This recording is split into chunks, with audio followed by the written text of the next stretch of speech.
What is the next step for the two teams that have yet to name a coach? Can anybody that's still out there, leapfrog their way back in that may have the same first and last initial of their first and last name? What do you got for me, Mike? So, it's a great point because on PFT Live this morning, Sims and I went through the names of the known candidates for both Seattle and for Washington. Now with Bobby Slowick out and Ben Johnson out.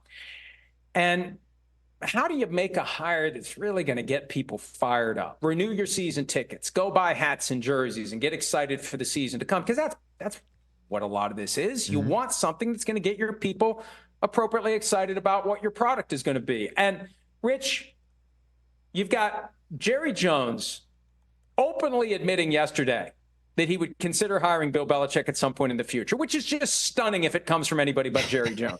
You've got reporting that the Eagles thought about Belichick this year if it went sideways with Nick Sirianni, and therefore he hovers over the Eagles. You got people who have connected the dots from Belichick to the Giants. If I'm the Commanders and I'm looking at the possibility that this guy's going to coach one of the other three teams in my division by 2025, don't I at least revisit whether or not we could make it work with him not being fully in charge? And I don't know that it does work. But you've got Adam Peters, who was one of the lackeys working for Bill Belichick for 5 or 6 years in New England, now in charge. I don't know that it works. I think they'd love it if they could just get him as the coach without all the other stuff.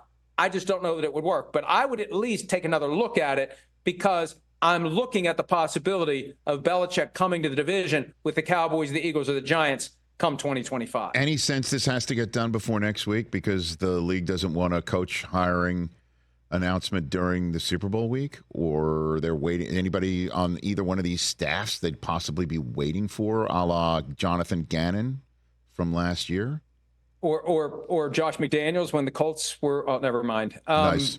Yeah, but I don't know that that's. I mean, I think that they can accept both. Okay. People have argued for years now, and Peter King's been at the front of this line. Let's just push everything until after the Super Bowl. It is so hard to cover the NFL during the playoffs. Not that I'm looking for anyone's pity. I'm just saying it's challenging. It's challenging. It's not hard. It's great. It beats working for a living. Trust me, I have. It's challenging because you've got the playoff teams and all the playoff storylines on one hand. Then you've got all the coaching searches on the other, and it's all happening at once. It would be better to kind of space it out, right? Don't eat your whole meal at once. Space it out over some time. So I don't know that the NFL would have a problem with anything happening next week because the NFL doesn't have a problem with this whole coaching carousel happening during the postseason. Catch the Rich Eisen Show every single day on the Roku channel, 12 to 3 Eastern, for free.